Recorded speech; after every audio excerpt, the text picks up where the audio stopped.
കുമാറിനെ കൃത്യമായി വാച്ച് കസ്റ്റഡിയിൽ വാങ്ങിയിട്ട് അത് SIT ചോദ്യം ചെയ്യുന്നുണ്ട്.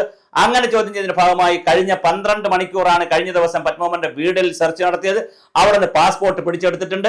ആ പാസ്പോർട്ടിൽ അറിയപ്പെടേണ്ട ഒരു കാര്യമുണ്ട്. ഈജിപ്തിൽ പോയിട്ടുണ്ടോ? ഈജിപ്തിൽ ഉണ്ണികൃഷ്ണൻ പോറ്റിയും പോയിട്ടുണ്ടോ? ഉണ്ണികൃഷ്ണൻ പോറ്റിയുടെ പാസ്പോർട്ട് ആൾറെഡി പിടിച്ചെടുത്തിട്ടുണ്ട്. അങ്ങനെയാണെങ്കിൽ ഉണ്ണികൃഷ്ണൻ പോറ്റിയെയും ഇതിനെയും തമ്മിൽ എങ്ങനെയാണ് കൊണ്ടുപോകുന്നത്, കണക്ട് ചെയ്യുന്നത് എന്നുള്ളതും SITക്ക് കണ്ടുപിടിക്കേണ്ടി വരും.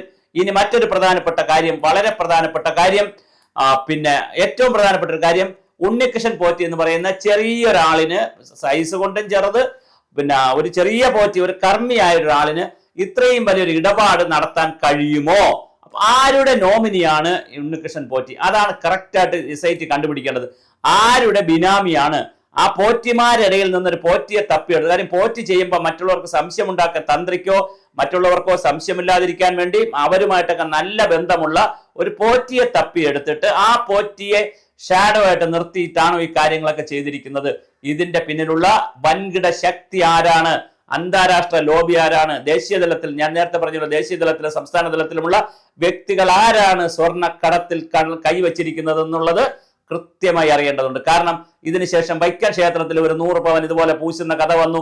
പല ക്ഷേത്രങ്ങളിൽ 2019 18-19 കാലം, പ്രളയത്തിന്റെ കാലം, കോവിഡ് പോലത്തെ കാര്യങ്ങളൊക്കെ വന്ന് കേരളം പ്രശ്നമായി നിൽക്കുന്നു. ശബരിമല സ്ത്രീ പ്രവേശനത്തിന്റെ പ്രശ്നങ്ങൾ വരുന്നു.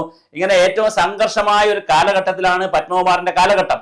ആ കാലഘട്ടത്തിലാണ് വളരെ ആസൂത്രിതമായി കുത്സിത മാർഗത്തിലൂടെ ശബരിമലയിലെ ഈ പറയുന്ന സ്വർണം അടിച്ചു മാറ്റാനുള്ള വിപുലമായ പ്രവർത്തനങ്ങൾ നടന്നത്. അപ്പോൾ അത് തീർച്ചയായിട്ടും ഈജിപ്റ്റ് വരെ നീളുകയാണോ എന്നുള്ളതാണ് ഇപ്പൊ നമുക്ക് അറിയേണ്ടത്. അങ്ങനെയാണെങ്കിൽ, ഈജിപ്റ്റ് വരെ നീളുകയാണെങ്കിൽ ഇത് വളരെ വലിയ ഗൂഢാലോചനയും അന്താരാഷ്ട്ര തലത്തിലേക്ക് കാര്യങ്ങൾ പോകുന്നു.